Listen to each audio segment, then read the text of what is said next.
আসসালামু আলাইকুম। সবার আগে বাছাই করা 10টি আন্তর্জাতিক খবর জানিয়ে দেব। প্রথমেই থাকছে শিরোনাম।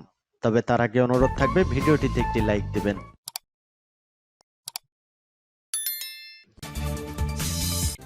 হিজবুল্লাহর নিশানায় ইসরায়েল তাক করা 1.5 লাখ রকেট ক্ষেপণাস্ত্র।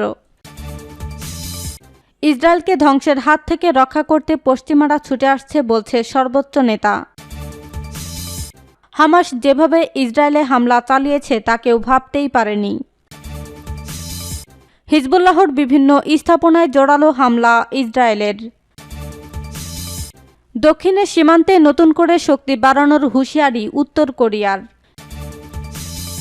এবং সর্বশেষ জানিয়ে দেব, এখনও ইউক্রেনের নাগাল থেকে অনেক দূরে ইইউ। শুনছিলেন সংবাদ শিরোনাম, এবারে বিস্তারিত। হিজবুল্লাহর নিশানায় ইসরায়েল তাক করা 1.5 লাখ রকেট ক্ষেপণাস্ত্র। ইসরায়েল হামাস সংঘাত শুরুর পরপরই ফিলিস্তিনিদের সমর্থনে এগিয়ে এসেছে ইরান সমর্থিত লেবাননের সশস্ত্র গোষ্ঠী হিজবুল্লাহ। সীমান্তে ইসরায়েলি বাহিনীর সঙ্গে তাদের দফায় দফায় সংঘর্ষের ঘটনাও ঘটেছে। এর মধ্যেই জানা গেল, ইসরায়েলের দিকে 1.5 লাখ রকেট ও ক্ষেপণাস্ত্র তাক করে রেখেছে হিজবুল্লাহ। ইসরায়েলি বাহিনী গাজায় হামলা বন্ধ না করলে যে কোনো সময় আক্রমণ করা হবে বলেও সতর্ক করেছে তারা। হিজবুল্লাহ ইসরায়েলের জন্য কী ধরনের ঝুঁকি তৈরি করতে পারে কিংবা তাদের ভান্ডারে থাকা অস্ত্র ইসরায়েলের জন্য কতটা হুমকির, সেসব বিষয় নিয়ে সোমবার বিশ্লেষণধর্মী এক প্রতিবেদন প্রকাশ করে ইসরায়েলি দৈনিক হারেজ। সেখানেই উঠে আসে রকেট ক্ষেপণাস্ত্র মোতায়েনের কথা। ইরানের সহায়তায় ও সিরিয়ার গৃহযুদ্ধে প্রেসিডেন্ট বাশার আল মোসাদ নেতৃত্বাধীন সরকারকে সহায়তার মাধ্যমে ব্যাপক অভিজ্ঞতা অর্জন করেছে হিজবুল্লাহ, যা কাজে লাগিয়ে গোষ্ঠীটি রকেটসহ বিভিন্ন ধরনের অস্ত্রের মজুত বৃদ্ধি করেছে বলে জানা গেছে। সাম্প্রতিক হিসাব অনুযায়ী হিজবুল্লাহর কাছে প্রায় 1.5 লাখ রকেট এবং ক্ষেপণাস্ত্র রয়েছে, যার বেশিরভাগই বহুদূরের লক্ষ্যবস্তুতে আঘাত হানতে সক্ষম। লেবানন থেকে শত শত কিলোমিটার দূরের লক্ষ্যবস্তুতেও আঘাত হানার মতো প্রচুর রকেট ও ক্ষেপণাস্ত্র গোষ্ঠীটির কাছে আছে বলে একাধিক প্রতিবেদনে বলা হয়েছে। চলতি সপ্তাহে হারেজের সঙ্গে আলাপকালে ওয়াশিংটনের centre for strategic and international স্টাডিজের গবেষক দলের সদস্য শান শাইক সতর্ক করে বলেছেন, institute for national security studies প্রকাশিত এক নিবন্ধে বলা হয়েছে, হিজবুল্লাহর কাছে বর্তমানে প্রায় 40,000 স্বল্প পাল্লার রকেট, ইরানের তৈরি মাঝারি পাল্লার 80,000 ফজর-3, ফজর-5 খাইবার ও রাদ রকেট রয়েছে। এছাড়াও দূরপাল্লার 30,000 জিলজাল রকেট ও ফাতে 110 ক্ষেপণাস্ত্র রয়েছে। ইসরায়েলের প্রতিরক্ষা মন্ত্রণালয় বলছে, হামাসের সঙ্গে যুদ্ধ শুরুর প্রথম কয়েকদিনে ইসরায়েলে কয়েক হাজার রকেট নিক্ষেপ করেছে হিজবুল্লাহ। প্রতিদিন 1,500 করে রকেট ছোড়ার সক্ষমতা রয়েছে গোষ্ঠীটির। এছাড়া বিগত বছরগুলোতে নিখুঁতভাবে নিশানায় আঘাত হানতে সক্ষম অস্ত্র মজুত প্রকল্প জোরদার করেছে হিজবুল্লাহ। ইসরায়েলকে ধ্বংসের হাত থেকে রক্ষা করতে পশ্চিমারা ছুটে আসছে বলছে সর্বোচ্চ নেতা। অবরুদ্ধ গাজা উপত্যকার নিরাপরাধ মানুষের উপর দখলদার ইসরায়েল সরকারের অপরাধযজ্ঞে মার্কিন যুক্তরাষ্ট্র নিশ্চিত সহযোগীর ভূমিকা পালন করছে বলে মন্তব্য করেছেন ইসলামী প্রজাতন্ত্র ইরানের সর্বোচ্চ নেতা আয়াতুল্লাহিল উজমা খামেনি। তিনি আজ তেহরানে ইরানের লোরেস্তান প্রদেশের শহীদ স্মরণ কংগ্রেসের সদস্যদের এক সমাবেশে ভাষণ দিতে গিয়ে এ মন্তব্য করেন। আয়াতুল্লাহ খামেনি আরও বলেন, গাজায় ফিলিস্তিনিদের বিরুদ্ধে সংগঠিত অপরাধযজ্ঞ কোনো না কোনোভাবে মার্কিন যুক্তরাষ্ট্রই পরিচালনা করছে। দখলদার ইসরায়েলকে ধ্বংসের হাত থেকে রক্ষা করতেই আমেরিকা সহ পশ্চিমা দেশগুলোর শীর্ষ নেতারা একের পর এক তেল আবিব সফর করেছে বলে মন্তব্য করেন সর্বোচ্চ নেতা। তিনি বলেন, মার্কিন প্রেসিডেন্ট, জার্মান চ্যান্সেলর, ব্রিটিশ প্রধানমন্ত্রী ও ফ্রান্সের প্রেসিডেন্টের মতো জালিম ও কুচক্রী শাসকরা একের পর এক ইসরায়েলে সফরে আসছে। তাদের পরিমরি করে এভাবে ছুটে আসার কারণ হচ্ছে তারা প্রকৃতপক্ষে দিব্যদৃষ্টি দেখতে পাচ্ছে যে ইসরায়েল ধ্বংস হয়ে যাচ্ছে। তারা ইসরায়েলকে ধ্বংসের হাত থেকে রক্ষা করতে তেল আবিব সফর করছে। আয়াতুল্লাহ খামেনি বলেন, যদি তারা ইসরায়েলকে ধ্বংস হয়ে যেতে না দেখতে, তাহলে তারা সংহতি জানানোর জন্য এভাবে একের পর এক লাইন ধরে তেল আবিবে ছুটে আসত না। ফিলিস্তিনি যোদ্ধারা ইসরায়েলের উপর অত্যন্ত শক্ত ও ভাগ্য নির্ধারণী আঘাত এনেছে, কিন্তু এই আঘাতপ্রাপ্ত ও আহত ইসরায়েল সরকারকে পশ্চিমা শয়তানি শক্তিগুলো জোর করে টিকিয়ে রাখার চেষ্টা করছে। আর দখলদার এই সন্ত্রাসী ইসরায়েল ফিলিস্তিনি যোদ্ধাদের কোনো ক্ষতি করতে না পেরে এখন নিরীহ ও নিরস্ত্র বেসামরিক ফিলিস্তিনিদের উপর সকল ক্ষোভ ঝাড়ছে, সূত্র পার্স টুডে। হামাস যেভাবে ইসরায়েলে হামলা চালিয়েছে তা কেউ ভাবতেই পারেনি। ঘটনার সময় বেশিরভাগ ইসরায়েলি গভীর ঘুমে আচ্ছন্ন ছিলেন। শনিবার দিনটি ছিল ইহুদিদের পবিত্র উৎসবের একটি দিন, শাব্বাত ছিল। এই দিনে ইসরায়েলিরা বাড়িতে বসে পরিবারের সদস্যদের সঙ্গে কাটানোর পরিকল্পনা করছিলেন। কেউ কেউ সিনাগগ কিংবা বন্ধুবান্ধবদের সঙ্গেও আড্ডা দিতে চেয়েছিলেন, কিন্তু ভোরের আলো ফোটার সঙ্গে সঙ্গে একঝাঁক রকেটের হামলার মুখোমুখি হন তারা, যা ছিল এক প্রকার নজিরবিহীন হামলা।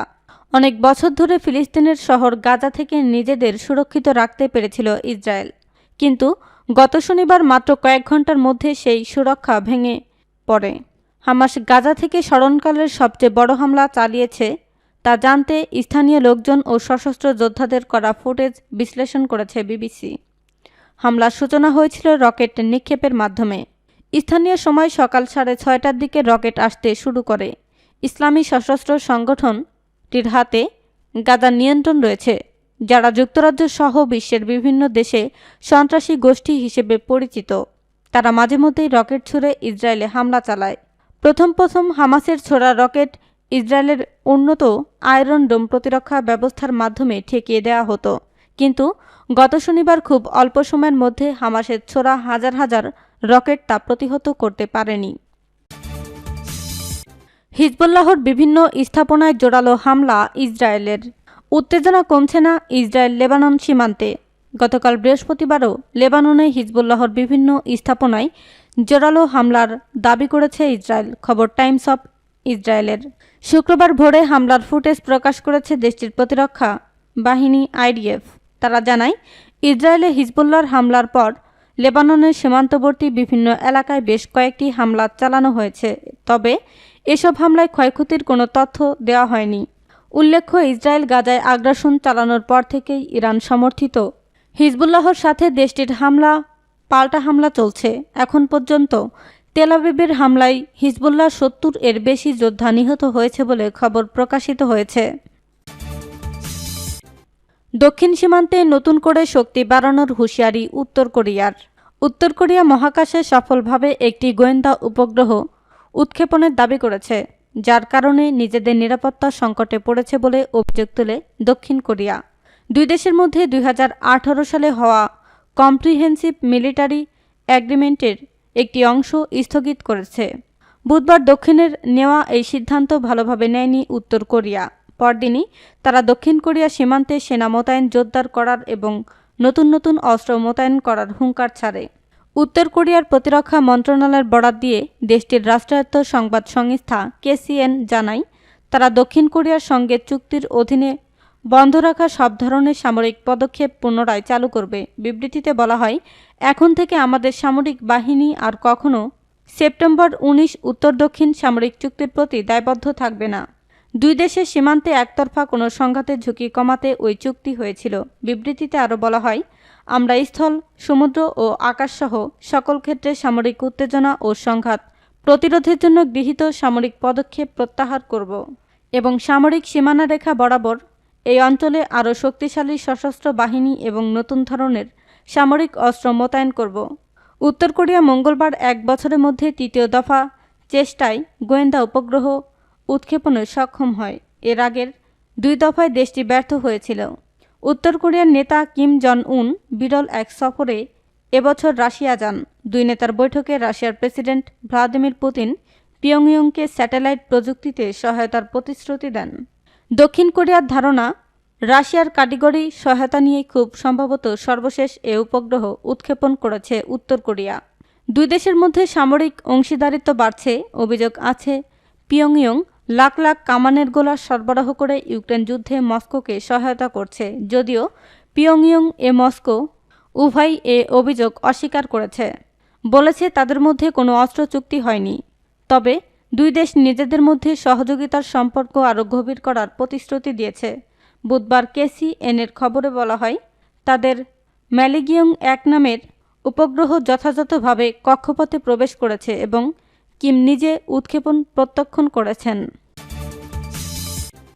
এখনও ইউক্রেনের নাগাল থেকে অনেক দূরে ইইউ।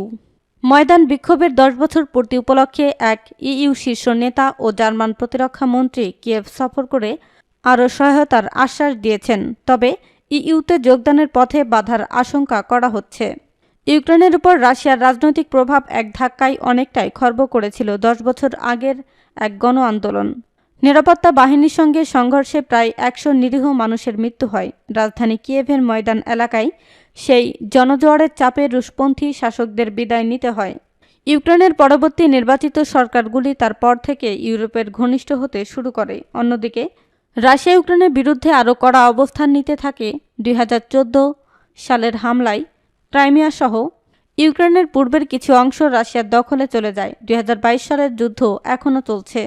ময়দান বিক্ষোভে 10 বছর পূর্তি উপলক্ষে ইউরোপের একাধিক নেতা কিয়েভ সফর করেন। ইউরোপীয় ইউনিয়নের সরকার পরিষদের প্রধান শার্ল মিশেল ও জার্মানির প্রতিরক্ষামন্ত্রী বরিস পিস্টোরিউস তাদের মধ্যে অন্যতম। মধ্যপ্রাচ্যের সংকট নিয়ে ব্যস্ততা সত্ত্বেও ইউক্রেনের প্রতি রাজনৈতিক ও সামরিক সহায়তায় কোনো ঘাটতি হবে না, এমনই আশ্বাস দিলেন তারা। ময়দান চত্বরে পুষ্পস্তবক অর্পণ করে জার্মান প্রতিরক্ষা মন্ত্রী বলেন, আরও সহায়তায় অঙ্গীকার ছাড়াও ইউক্রেনের মানুষের প্রতি সংহতি দেখাতে তিনি আবার সে দেশে এসেছেন। পিস্টোরিউস ইউক্রেনের সাহসী সংগ্রামের প্রশংসা করেন এবং জার্মান ইউক্রেনের জন্য আরও 130 কোটি ইউরো অঙ্গীকার করেছে।